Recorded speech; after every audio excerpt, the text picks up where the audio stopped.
Hello dear students, welcome to school spare. আশা করি সবাই ভালো আছো। তো আজকের ভিডিওটি খুবই গুরুত্বপূর্ণ একটি ভিডিও হতে যাচ্ছে সপ্তম শ্রেণীর শিক্ষার্থীদের জন্য যাদের বাংলা পরীক্ষা।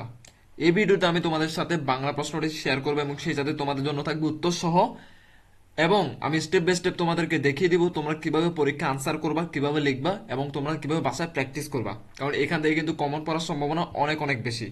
সো বার্ষিক পরীক্ষার সকল আপডেট, সকল প্রশ্ন এবং চূড়ান্ত সাজেশন পরীক্ষার আগের দিন রাতে পেয়ে যাওয়ার জন্য আমার স্কুল স্পিড ইউটিউব চ্যানেলটি সাবস্ক্রাইব করে নোটিফিকেশন বেলটি ওপেন করে অল করে দাও, যেন আমি ভিডিও ছাড়ার সাথে সাথে তোমরা সবার আগে পেয়ে যাও। তো চলো শুরু করি আজকের ভিডিও।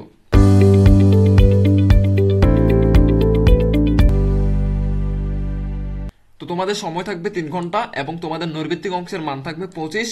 তোমাদের এর মাঝখানে 15টি নৈর্ভিত্তিক প্রশ্ন থাকবে এবং তোমাদের 10টি সংক্ষিপ্ত প্রশ্ন থাকবে। তো আমরা প্রথমে দেখে নিই একটা একটা। প্রথম আসছে যে পিরামিড কোথায় অবস্থিত। পিরামিড অবস্থিত হচ্ছে মিশরে। এগুলো তোমরা স্ক্রিনশট নিয়ে নাও অথবা ভিডিও পজ করে করে এখনই পড়ে নাও, কারণ তোমরা যদি স্ক্রিনশট নিয়ে পরে পড়ার জন্য রেখে দাও পরে কিন্তু আর পড়া হয় না। তোমরা ভিডিওর সাথে সাথে পড়ে নাও, দেখবা যে ভালো একটা আনসার করতে পারবা, ভালো একটা রেজাল্ট পাবা। 2 নম্বর প্রশ্ন যদি বলি, বিবরণমূলক লেখার ক্ষেত্রে বিবেচ্য কোনটি? এটার উত্তর হচ্ছে যে 1 ও 3। দ্যাট মিনস হচ্ছে 1 ও 3 যদি উত্তর হয় তোমার হবে খ নাম্বার উত্তর। ঠিক আছে। তারপর 3 নম্বর যদি বলি, আনিসুজ্জামান কত সালে জন্মগ্রহণ করেন? এটা হবে উত্তর 3 ক 1937 সালে। তারপর 4 নম্বর হচ্ছে সেকালের মেয়েরা কি ভালোবাসতো? উত্তর হবে যে খ নাম্বার সাঁতার কাটতে। তারপর 5 নম্বর হচ্ছে নিচের কোনটি আসাদুজ্জামানের লেখা? কোনটি হতে পারে তোমরা বলো তো, এটা তোমরা যদি পড়ে থাকো তোমরা বলতে পারার কথা। এটা হচ্ছে বিপুলা পৃথিবী। তার 6 নম্বর হচ্ছে সেকালের যাতায়াতের প্রধান উপায় কি ছিল? কোনটা ছিল? সেকালে কি দিয়ে যাতায়াত করতো মানুষ? নৌকা দিয়ে যাতায়াত করতো। ঠিক আছে। তো 7 নম্বর হচ্ছে ইতিহাস। ইতিহাস বলতে কি বোঝায়? ইতিহাস বলতে কি বোঝায়? সব মানুষের কথা নাকি কোনটা? ইতিহাস বলতে বোঝায় সব মানুষের কথা। তারপর 8 নম্বর হচ্ছে সুটকির চল বিশেষ করে কোন অঞ্চলে ছিল? এটি কোনটা হতে পারে উত্তর? এটা হচ্ছে দক্ষিণাঞ্চল। ঠিক আছে। 8 নম্বরের খ। এবার আসি 9 নম্বর, আবুর বড় ভাইয়ের নাম কি? কি ছিল? তোমরা এগুলো যদি গল্পগুলো পড়ে থাকো জানার কথা। উত্তর হচ্ছে ক সাজেদ। কে এগিয়ে গিয়ে বড়শির দড়ি ধরলো? কে? তিনু, তাই না? তারপর হচ্ছে যে নোটিশ সাধারণত কি করা হয়? টাঙ্গানো হয়, পড়ে শোনানো হয় এবং চিঠির মাধ্যমে পাঠানো হয়। 11 নম্বর উত্তর কোনটা হবে? 11 নম্বর হবে তিনোটাই, কারণ আমরা জানি যে নোটিশ কিন্তু টাঙ্গানো হয়, পড়েও শোনানো হয় বা চিঠির মাধ্যমে পাঠানো হয়। তার মানে তিনোটা যদি উত্তর হয় তার মানে এখানে কোনটা হবে? ঘ নম্বর উত্তর হবে। ঠিক আছে। এবার যদি 12 নম্বরে আসি, বলছে সাধারণত কাগজ বা পাতলা প্লাস্টিক দিয়ে তৈরি কি তৈরি হয়? কাগজ বা পাতলা প্লাস্টিক দিয়ে কি তৈরি হয়? গ নম্বর হচ্ছে মোড়ক তৈরি হয়। সত্যেন্দ্রনাথ দত্ত কত সালে জন্মগ্রহণ করেন? কত সালে জন্মগ্রহণ করেন? 1882 সালে। তোর ঘোচা শব্দের অর্থ কি? ঘোচা শব্দের অর্থ হচ্ছে যে শুরু হওয়া, মেবি নাকি শেষ হওয়া। কোনটা? শেষ হওয়া। গোছা শব্দের অর্থ হচ্ছে কি শেষ হওয়া। নজরুল, বাঘ, ইট ইত্যাদি কিসের উদাহরণ? এগুলো হচ্ছে বিশেষ্যর উদাহরণ। তো আমি আশা করবো তোমরা এগুলো আমার সাথে সাথে পড়ে ফেলছো, নয়তো তোমরা স্ক্রিনশট নিয়ে রাখছো পড়ার জন্য। তো আমি প্রেফার করবো, রেকমেন্ড করবো যে তোমরা এখনই পড়ে ফেলো, নাহলে কিন্তু পড়া হবে না। তো আমি যদি উপরে চলে যাই, এবার আমাদের অন্যান্য প্রশ্ন যেগুলো আছে ওগুলোতে চলে যাই। আমাদের প্রশ্ন ছিল কিনা? হ্যাঁ, আচ্ছা আচ্ছা ছিল, আমাদের আরো প্রশ্ন ছিল। এবার আসি এক কথায় উত্তর। এক কথার উত্তর তোমাদের প্রথম প্রশ্ন হচ্ছে 16 নম্বর, ব্যানার সাধারণত কিরকম আকৃতির হয়ে থাকে? ঠিক আছে। 17 নম্বর, মিছিল বা শোভাযাত্রার সময় ব্যানার কোথায় থাকে? এগুলো উত্তর আমি তোমাদের সাথে শেয়ার করবো। এগুলোতে কিন্তু একটাতে এক করে এক কথা জাস্ট আনসার দিয়ে দিবা। এগুলোতে 100% মার্ক আনতে হবে তোমাদেরকে। ঠিক আছে। 18 নম্বর হচ্ছে আজকাল কোন মাধ্যমে যোগাযোগের কাজ বেশি হচ্ছে? 19 নম্বর, এই মুহূর্তে আমাকে দেখলে চিনতে পারবে না, এই কথা মুক্তিযোদ্ধা ফেরদৌস কাকে বলেছেন? তারপর 20 নম্বর হচ্ছে জলা কি? 21 নম্বর হচ্ছে বিশেষ উপায়ে সংরক্ষিত মৃতদেহকে কি বলে? 22 নম্বর হচ্ছে রাজাদের পরে কারা এদেশে এলেন? 23 নম্বর হচ্ছে বাঙালির বহুকালের প্রিয় খাদ্য কি? 24 নম্বর হচ্ছে খোকা বড় হয়ে কি হতে চায়? 25 নম্বর হচ্ছে কোন পাখি কেবলই ঝগড়াই করে? ঠিক আছে। এগুলোর উত্তর তোমাদের সাথে আমি এখন শেয়ার করব। এগুলোর উত্তর হচ্ছে এগুলা। এই 16 নম্বর হচ্ছে আয়তকার, 17 নম্বর হচ্ছে সামনে, 18 নম্বর হচ্ছে ডিজিটাল মাধ্যমে, 19 নম্বর হচ্ছে মাকে, 20 নম্বর হচ্ছে জলমগ্ন ভূমি, 21 নম্বর হচ্ছে মমি। এগুলোর উত্তর কোথায়? এগুলো কোনগুলোর উত্তর? এগুলোর উত্তর। ঠিক আছে। এই প্রশ্নগুলোর উত্তর আমি যেগুলো এখন তোমাদের সাথে বললাম। তারপর হচ্ছে 23 নম্বর হচ্ছে ভাত, 24 নম্বর হচ্ছে আহ, খোয়া কাঠের মাঝ, এবং 25 নম্বর হচ্ছে শালক পাখি। শালক পাখি নাকি, সরি শালিক পাখি। তারপরে এবার আসতেছে আমরা রচনামূলক প্রশ্ন। রচনামূলক অংশ মানে মান 75। এখানে তোমাদের কি কি থাকবে একটু দেখে নিই। এখানে থাকবে প্রথমে সংক্ষিপ্ত প্রশ্ন থাকবে, সংক্ষিপ্ত প্রশ্ন উত্তর দেওয়া আছে, দেখতেছো তোমরা। এখানে সংক্ষিপ্ত প্রশ্ন উত্তর থাকবে 10টি, ঠিক আছে। একটিতে 2 করে তোমাদেরকে 10টি সবগুলো করতে হবে, তাহলে তোমরা পাবা 20 সংক্ষিপ্ত প্রশ্ন। এগুলো একটা একটা দেখে নি, খুবই সংক্ষিপ্ত, মানে 1 লাইন অথবা 2 লাইনে তোমরা দিয়ে দিবা। প্রথম প্রশ্ন হচ্ছে নিজের কবিতাংশ থেকে ক্রিয়া বাছাই করো।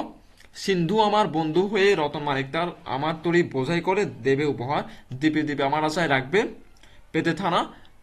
শুক্তি দেবে মুক্তমালা আমার নজরানা, ঠিক আছে।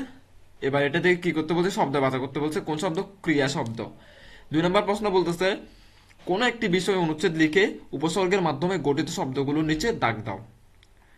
3 নম্বর প্রশ্ন বললো মুখ্য অর্থকে উদাহরণ দাও। 4 নম্বর প্রশ্ন বলতেছে জটিল বাক্য কাকে বলে উদাহরণ দাও। 5 নম্বর বলছে ব্যানারের ব্যবহার উল্লেখ করো। 6 নম্বর বলতেছে ফেরদৌসের মধ্যে জঙ্গলি ভাব চলে এসেছে কেন। 7 নম্বর হচ্ছে পিরামিডগুলো কারা তৈরি করেছিলেন এবং কখন তৈরি করেছিলেন। পিরামিড কোথায় তৈরি বলতো? মিশরে, ঠিক আছে। 8 নম্বর হচ্ছে প্রাচীনকালে বাঙালির খাদ্যাভ্যাস কেমন ছিল। 9 নম্বর হচ্ছে ময়নামতির চর কবিতার চরের মানুষেরা কিভাবে জীবনযাপন করে। এবং 10 নম্বর হচ্ছে সর্বনাম শব্দ কাকে বলে এবং কত প্রকার ও কি কি। তো এগুলোর উত্তরগুলো আমি তোমাদের সাথে পরে শেয়ার করতেছি। আগে রচনামূলক প্রশ্নগুলো দেখাই দিচ্ছি। দৃশ্যপটবিহীন। দৃশ্যপটবিহীন মানে কি? তোমাদের ডিরেক্ট রচনামূলক প্রশ্ন, এখানে কোনো প্রকার উদ্দীপক দেওয়া হবে না। তোমাদের প্রশ্ন থাকবে কয়টি? 3টি। তোমাদেরকে 5টি প্রশ্ন থাকবে, তোমাদেরকে 3টি প্রশ্ন উত্তর দিতে হবে, মানে 5টি অপশন দিবে, যে কোনো 3টি তোমাদের মতো করে লিখবা। সাপোজ 11 নম্বর যদি প্রশ্ন পড়ি, দৈনন্দিন জীবনে তুমি চর্চা করো এমন কয়েকটি ভাষিক যোগাযোগের উদাহরণ দাও। এটা একটা প্রশ্ন। 12 নম্বর প্রশ্ন হচ্ছে নিচের অনুচ্ছেদ থেকে বিভিন্ন ধরনের বাক্য বাছাই করো। আমাদের আমের বাগান মুকুলে মুকুলে ভরে গেছে বাবা, এবার কি গাছে অনেক আম ফলবে। মানে এই যে অনুচ্ছেদ একটা বললো, আর আরো আছে মনে হয় এটা, ফিরে এসো, বিদেশ আর কদিন থাকবে, আমাদের ফুলের বাগান মাধবীলতা আর গিরিমল্লিকায় ভরে গেছে, প্রজাপতির ঝাঁক বেঁধে উড়ে বেড়াচ্ছে, আহ কি চমৎকার লাগছে দেখতে, খুব মনে পড়ছে তোমাকে বাবা। তো এখান থেকে কি বলতে বলছে? অনুচ্ছেদ থেকে বিভিন্ন ধরনের বাক্য বাছাই করতে বলছে। খুবই সহজ কথাবার্তা এগুলো, এগুলো করে ফেলবা। 13 নম্বর হচ্ছে পোস্টারের ব্যবহার লিখো। এগুলো কিন্তু রচনামূলক প্রশ্ন, মিনিমাম 5 থেকে 6 লাইন। যারা পারবা না 5 থেকে 6 লাইন লিখবা, যারা পারবা একটু বড় লিখতে পারো চাইলে, যেহেতু রচনামূলক প্রশ্ন একটা 5 করে দিচ্ছে, একটু বড় করে লিখতেই হবে। তারপরে 14 নম্বর প্রশ্ন, আমাদের এমন কি কি ঐতিহ্য আছে যা হারিয়ে যাচ্ছে বলে তুমি মনে করো, সেগুলো ফিরিয়ে আনা কেন গুরুত্বপূর্ণ মনে করো, যদি তাই মনে করো তবে এই ব্যাপারে কি করা যেতে পারে। এবং 15 নম্বর প্রশ্ন, ইতিহাসে বড় বড় অক্ষরে রাজাদের নাম লেখা হয়ে গেল, বুঝিয়ে দাও। তো এই কথাগুলা তোমরা এখানে টোটাল 5টা দিছে না, 15 থেকে, মানে 11, 12, 13, 14, 15, তোমরা যে কোনো 3টার উত্তর লিখবা। তবে আমি বলবো 5টা পড়ে নাও এখন, কারণ পরীক্ষায় যে কোনো একটা আসতে পারে, বলা যায় না। সো এটা 5টা পড়ে নিবা, এগুলো অনেক ইম্পর্টেন্ট। আরেকটা কথা শিখে দিচ্ছি, সেটা হচ্ছে টপিক। এখানে 5টা প্রশ্ন মানে 5টা আলাদা আলাদা টপিক, ঠিক আছে না? এই 5টা টপিক পড়া মানে হচ্ছে যে তুমি 5টা টপিক সম্পর্কে পুরো ধারণা পাই গেছো। এই 5টা টপিক থেকে তোমাদেরকে নৈর্ভিত্তিক প্রশ্ন, সংক্ষিপ্ত প্রশ্ন, এক কথার উত্তর, রচনামূলক প্রশ্ন, দৃশ্যপটবিহীন, সৃজনশীল প্রশ্ন, যেটাই দিক না কেন তোমরা কিন্তু লিখতে পারবা। এটা হচ্ছে আমার মেইন পয়েন্ট। তোমরা টপিকগুলো ভালো করে পড়ো, তাহলে যে কোনো কিছু দিলে লিখতে পারবা। ক্লিয়ার? এবার আসবো আমরা কোথায়? এবার আমরা চলে যাবো হচ্ছে তোমাদের রচনামূলক প্রশ্ন দৃশ্যপট নির্ভরে। তো তোমরা এখানে দেখতে পাচ্ছ তোমাদের 7টি প্রশ্ন থাকবে, তার মধ্যে থেকে তোমাদের 5টি প্রশ্ন উত্তর দিতে হবে। তো আমি রেকমেন্ড করবো তোমরা 7টি প্রশ্ন সবগুলো পড়ে নাও, যেহেতু তোমরা এখনো ক্লিয়ার না কি আসবে সেই সম্পর্কে, সবাই সবগুলো পড়ো একবার তোমরা। তো 16 নম্বর যদি আমি পড়ি, বলছে নিজের সারণী পড়ে নিম্নোক্ত প্রশ্ন দুটির উত্তর দাও। তো এটা হচ্ছে উদ্দীপক। নিজের সারণী বলতে এটা উদ্দীপক, এই সারণীর উদ্দীপক, এটার উপর ভিত্তি করে তোমাদেরকে ক খ 2টা প্রশ্ন করা হবে। তোমরা এগুলো দেখে নাও এবং অবশ্যই এগুলো পড়ে নিবা। তো বলছি ইউনেস্কো দেওয়া তথ্য অনুযায়ী 2015 সালে দক্ষিণ এশিয়ার দেশগুলোতে সাক্ষরতার হার নিম্নরূপ। দেখছো, এগুলো সাক্ষরতার হার ইউনেস্কোর দেওয়া তথ্য অনুসারে। তো এগুলো দেখে নাও। দেখার পরে আমরা 2টা প্রশ্ন শেয়ার করতেছি। এটা হচ্ছে উদ্দীপক, এটার উপর ভিত্তি করে তোমাকে কিছু প্রশ্ন করবে। কি প্রশ্ন করবে ওরা দেখে নাও। ক নম্বর প্রশ্ন হচ্ছে যে উদ্দীপকে দেওয়া সারণী বিশ্লেষণকে কি বিশ্লেষণ বলে, এটা ছাড়াও আর কি ধরনের বিশ্লেষণ করা যায়, বিশ্লেষণমূলক রচনার সময় কোন বিষয়গুলো খেয়াল রাখতে হয়। খ নম্বর প্রশ্ন হচ্ছে উদ্দীপকের আলোকে একটি বিশ্লেষণমূলক লেখা প্রস্তুত করো। দেখছো ক আর খ, এই উত্তরগুলো তোমাকে দিতে হবে কিসের উপর ভিত্তি করে, এই জিনিসটার উপর ভিত্তি করে। বুঝতে পারতেছি আমি? তো এগুলাকে বলে উদ্দীপক আর এগুলাকে বলে প্রশ্ন। একটাতে 4 করে, 2টাতে 8। খুব ভালো একটা মার্ক আছে। এগুলো বের করে নিবা, পড়ে নিবা। আমি উত্তরগুলো দেখাই দিব পরে কোথেকে বের করতে হবে। তারপর 17 নম্বর স্ক্রিনশট নিয়ে আমি আর পড়তেছি না। এগুলো এই সারা থেকে শুরু করে তোমার বিলে পর্যন্ত হচ্ছে উদ্দীপক, এটা একটা কবিতা। তারপর ক নাম্বার এবং খ নাম্বার হচ্ছে তোমার প্রশ্ন, উদ্দীপকের উপর ভিত্তি করে তোমাকে প্রশ্ন করছে এখানে। ক্লিয়ার? এটা বলছে কবিতাংশে ময়নামতির চর। তোমাদের বইয়ে যে ময়নামতির চর নামে একটা কবিতা আছে না, ওই কবিতাটার সাথে এই কবিতার কি মিল আছে, মিলটা বের করবা। সাদৃশ্য মানে কি মিল, মিলটা বের করে তুমি তোমার ভাষায় লিখবা। এটাকে বলে সৃজনশীলতা। বুঝছো? এটা মুখস্থ করার কিচ্ছু না, আমি বারবার বলি মুখস্থ কেউ করবা না, মুখস্থ করার প্রয়োজনে বুঝে বুঝে করবা সব। এবার আসি 18 নম্বর প্রশ্নে, অনুচ্ছেদটি পরে নিজের প্রশ্নগুলোর উত্তর দাও। তখন আমি ষষ্ঠ শ্রেণীতে পড়ি, সামথিং সামথিং আরো অনেক কিছু বলছে এখানে।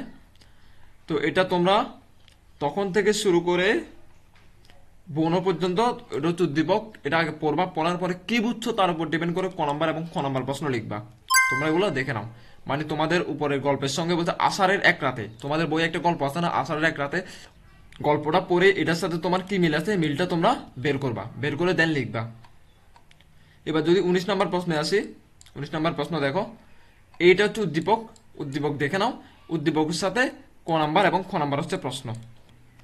এবার আসি 20 নম্বর প্রশ্নে, নির্দেশনা অনুযায়ী নিচের প্রশ্নগুলো উত্তর দাও। মঙ্গল শোভাযাত্রা, তো এখান থেকে শুরু করে মঙ্গল থেকে শুরু করে তোমার ধরে পর্যন্ত এটা হচ্ছে উদ্দীপক, উদ্দীপকটা দেখে নাও। উদ্দীপকের উপর ভিত্তি করে তোমার ক নাম্বার প্রশ্ন হচ্ছে মঙ্গল শোভাযাত্রা ব্যবহৃত কিংবা অন্য কোনো কাজে ব্যবহৃত কোনো ব্যানারে তুমি কি দেখেছো, তোমার দেখা বা জানা সম্পর্কে ব্যানার সম্পর্কে বর্ণনা দাও। তার মানে তুমি ব্যানার জিনিসটা সম্পর্কে আগে ভালোভাবে পড়ে নিবা বই থেকে, ব্যানার কি জিনিস। এটা পড়লে এই টপিকের সংক্ষিপ্ত প্রশ্ন, রচনামূলক প্রশ্ন যেটাই দিক না কেন তুমি লিখতে পারবা। আমার কাছে এতটুকু, তোমার ব্যানার সম্পর্কে একটা কোশ্চেন আসবে, এটা গ্যারান্টি থাকো তুমি। এই জন্য ভালো করে এগুলো পড়ে নিবা, পড়লে তোমার আইডিয়া হয়ে যাবে, তুমি ইজিলি লিখতে পারবা। তো খ নম্বর প্রশ্নটা দেখে নাও, দেন 21 নম্বর প্রশ্নটা দেখে নাও। 21 নম্বর প্রশ্ন বন্ধু থেকে শুরু করে কতটুকু পর্যন্ত, অনেক বড় করে দিছি এটা, দেখে নাও একটু একটু, পজ করে করে ভিডিও থামিয়ে থামিয়ে থামিয়ে দেখে নিবে এগুলা। থেকে পর্যন্ত হচ্ছে উদ্দীপক, এটার উপর ভিত্তি করে তোমাকে কয়টা প্রশ্ন করছে, ক নাম্বার এবং খ নাম্বার প্রশ্ন করছে, দেখে নিবে এগুলা। 22 নাম্বার হচ্ছে নিজের অংশটুকু পরে প্রশ্নগুলো উত্তর দাও। রহিম থেকে শুরু করে লেখো পর্যন্ত হচ্ছে তোমার উদ্দীপক, এবং এর উপর ভিত্তি করে, রহিম থেকে তোমার হলো পর্যন্ত হচ্ছে উদ্দীপক। এর উপর ভিত্তি করে ক নাম্বার এবং খ নাম্বার দুইটা প্রশ্নগুলো একটু দেখে নাও তোমরা। আমি আশা করবো তোমরা দেখতেছো, এবং আমি তোমাদের সাথে উত্তরগুলো কোথেকে বের করবো সেটা জানিয়ে দিচ্ছি আমি। তোমাদের যে লেকচার গাইড যেটা আছে চূড়ান্ত সাজেশন, ওখানে উত্তরগুলো কিন্তু দেওয়া আছে। এই যে সংক্ষিপ্ত প্রশ্ন উত্তর কোথায় দেওয়া আছে দেখো, 16 পৃষ্ঠা 3 নং প্রশ্ন উত্তর, আর একটা হচ্ছে 20 পৃষ্ঠা 2 নং প্রশ্ন। 3 নম্বরে 24 পৃষ্ঠার 1 নং প্রশ্ন উত্তর, এগুলো সবগুলো স্ক্রিনশট নিয়ে নাও, কোথায় কত উত্তর আছে সবগুলো দেখে বের করে ফেলবে তোমরা। তারপর রচনামূলক প্রশ্ন 11 নম্বর উত্তর কোথায় আছে, 12 নম্বর উত্তর কোথায় আছে, 13 নম্বর 14 নম্বর 15 নম্বর সবগুলো দেখে নাও। 50 পৃষ্ঠা 4 নং প্রশ্ন উত্তর।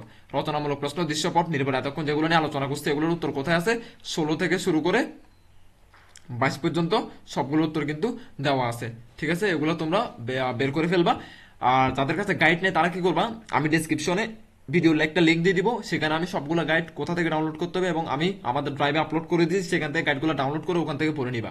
সবাই অবশ্যই ডেসক্রিপশনটা চেক করবা, চেক করে আমি যে লিঙ্কগুলো দিব ওখানে ক্লিক করে গাইডগুলো ডাউনলোড করে দেন ওখান থেকে পড়ে নিবা। লেকচার গাইডগুলো আমি ওখানে দিয়ে দিব ফ্রিতে, অথবা আমাদের একটা হোয়াটসঅ্যাপ গ্রুপ আছে ওখানে দিয়ে দিব, সবাই ওখান থেকে জয়েন হয়ে নিয়ে দেন ডাউনলোড করে নিবা। তো আজকের ভিডিও এতটুকু পর্যন্ত, তোমাদের সাথে আমার কথা হবে পরবর্তী কোনো ভিডিওতে, পরবর্তী কোনো সাজেশন নিয়ে। ধন্যবাদ।